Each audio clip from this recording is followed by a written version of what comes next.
Hey there, everybody. It's Eternal Snowman here with the final episode of BLT recap and analysis for BLT 5. And this one is going to be the tie-break game that I played that actually ended up being the deciding match of the finals. So, before I start, I'm just going to be going through what my plan is for the future for the next couple weeks. So today I'm putting out this video, and tomorrow I'm going to be going through the entire BLT recap and highlight video, and I'll be doing, or I'll just try to put it out as soon as possible. I might do it tonight if I have time. So first we're going to be going through the team, and then we're going to be going through that. And then I know that TLT is going to be starting to happen in a couple months, so obviously I'm going to be covering that when that happens. But until then, I will be doing the last few BLT videos, and then I'll have a little bit of other content I'll see. Just depends on how things go. I might have some sort of Grand Slam stuff that comes out. I might have some maybe non-related to Smogon related stuff as well. We'll just see where that goes. So to start off, I wanted to build a Mega Mewtwo-Y or just a offensive CM user as my base core. So I was choosing between Mega Mewtwo-Y and Arceus Dark as my two options, and I ended up going with Mega Mewtwo-Y.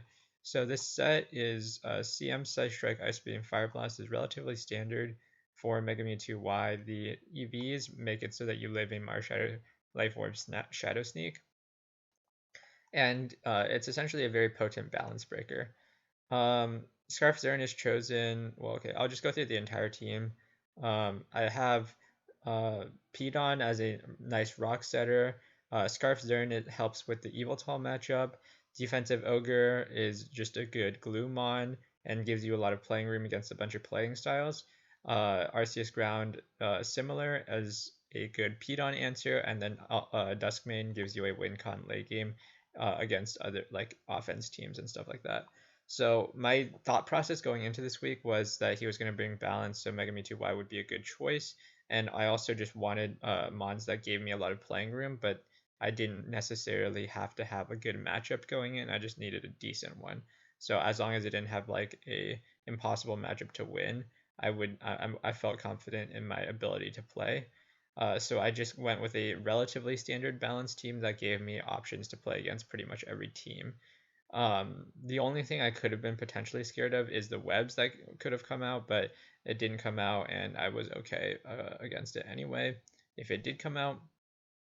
And so we can just jump right into the replay, and this is once again the tiebreak deciding game. So that means that we ended the normal series at 4-4. We had a tiebreak.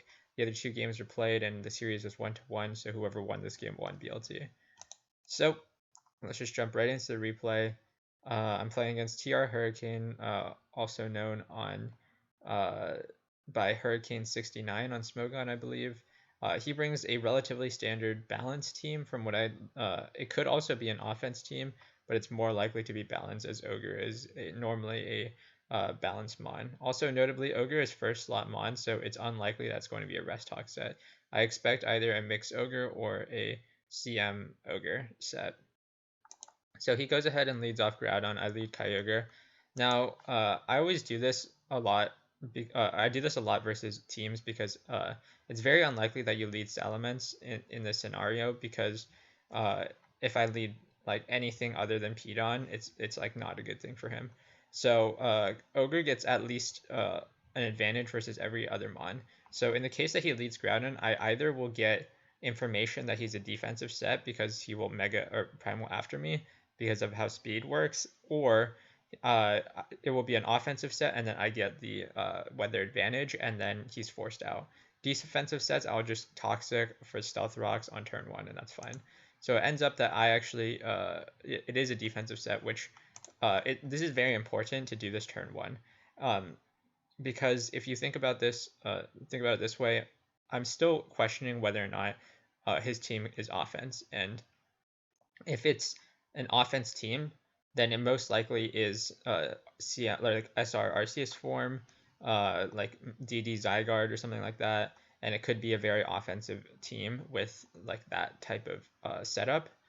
but because he reveals defensive Groudon, it instantly tells me that this is a balanced team, which means that it's likely to be a defensive Arceus form, SRP Don. The DM set is variable, but it's going to be a Z-move set, which means that Zygarde is most likely defensive, or it could be a DD leftover set with Glare. And if it between Mence and Zygarde, it was either one of them is going to be DD and the other is going to be defensive probably. And then Kyogre is probably like once again I said Mix Ogre or CM Ogre at the beginning. So just from that turn 1, I didn't even do anything other than leading Kyogre, and I get that information. So I just go ahead and click Toxic. Once again, I just want the Stealth Rocks versus Toxic trade. It's worth it for me. And I go into Arceus-Ground on the Overheat. And I'm forced to recover here because it's more important to recover than Defog as he goes into his Kyogre. And here I just go into my own Kyogre because I have to pivot to something. And so I don't want my Groudon to pretty much die here because I still need it for DM since he hasn't revealed the set. So I go into my Groudon after he reveals the CM or a CM set. Origin Pulse pretty much always will mean CM, so I'm safe to go into Groudon here. And he goes into his Groudon, and because he doesn't know that I'm a well, okay, this covers two things. Well, first off, that he will either go Zygarde, he will either stay in, which is unlikely, or go Zygarde or Mence. So my going Arceus-Ground covers all three options, and this is very important because, well, okay, the reason is because I know that he's a defensive set, but he doesn't know that I'm a defensive set. So he's forced out, and he goes into his Mence, and I just go ahead and defog. He's not going to risk his Mence, but I get my defog off. So at this point in the game, I pretty much have traded my defog, or traded my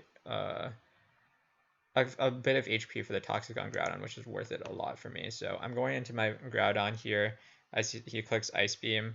And here I just need to be careful with playing with Groudon because I can't let Groudon get weakened too much since it's my only real check to this Ogre. So I go ahead and Stealth Rocks just to pressure. Now here I make a kind of risky play and go Mewtwo. Now my thought process behind this was that I thought Salamence was a defensive set because if it was because he went into it straight onto Pidon, I believe that it was a defensive set. Now, it ends up that it actually is his Arceus that's a defensive set, and I get punished for this. But in the case that he defogs here, which I believed he would have, then I actually get a huge momentum advantage. But anyway, he goes for the double edge, and my Mewtwo eats a lot of damage. This isn't game ending for me because while Mewtwo is really good in this matchup, it also outspeeds every single Mon that isn't boosted. So I still have a good avenue to win this game with Mewtwo. So he goes into his Necrozma, and he ends up revealing that it's like a not very Spadef set. I go into my Kyogre just as a safe option to answer the DM. And then he goes into his Arceus Water. This is kind of greedy from him to go Arceus Water on Kyogre because he ends up eating the Toxic and for the defog. And so then I just go into my Arceus-Ground on the Pidon and get a free recover here, and then go Xern. So here, this is where I'm trying to preserve my Pidon HP as much as possible. He ends up clicking O-Pulse, but I was scared of the Ice Beam, so I'm scared off potentially the option, I'm scared off of the option to go Pidon. So he goes Necrozma, and he ends up revealing Morning Sun, meaning the double Moonblast here was actually a misplay because I should have gone Ogre to prevent the Morning Sun. I didn't really think of the option to be a defensive or offensive Morning Sun. I know that's a thing, but it's not very common. So I go into my Arceus-Ground pretty much every time against Groudon. It's taking way more chip than I am. It is notable that Kyogre is going to be a threat to me, so yeah, I just go into my Kyogre on the opposing Kyogre. It does very little. And I know that Thunder is a possibility, so I scout that with... or no. Actually, I don't scout this time. I think I click Toxic, because I know that Thunder won't kill from that range, and it's more important to Toxic the Ogre. He ends up going to his Groudon, and once again, Arceus-Ground for me. And this time, I'm going to give up my Arceus-Ground here. Now, my thought process behind this was that the Piton was already low enough that I didn't need Arceus-Ground anymore, so I was okay to give it up here because I needed the momentum, and damaging Ogre puts it in range of Mega Mewtwo, so it's important for me to do that. So even though it seems like kind of a misplay here, it was actually like okay for me. I was already put into a bad spot because this Ogre had already pressured my team like a large amount. So I just go ahead and Psystrike. He actually gives up Groudon, which is really nice for me. It means he doesn't have SR anymore, and also it means that my Kyogre can put in a lot more work. He goes into his DM, and I'm forced out because I can't kill from this range. And he goes in and clicks Earthquake, and I just rest on the DM. And he goes for the Z move. Not too sure about this one. This seems like kind of a misplay from his part. Because it wouldn't kill even if I didn't rest there, but yeah. And then I get that pretty lucky Toxic on the Kyogre. Even Scald though would have been decent, it's just a damage there. And I switch out Scouting the Thunder because of how he switched in, and get the free SR here, and it's pretty much just used to pressure. It brings in the Arceus Water and forces the Defog, so I get my to burn my Sleep turn on Kyogre. This is pretty notable because Kyogre is just so good here. I don't get anything on this Sleep Talk, and I just have to go for the Scald. I get kind of lucky and get for the crit here because it pressures him a lot harder, but yeah, I just keep clicking Scald, and I think I Toxic on this one, but he ends up double edging.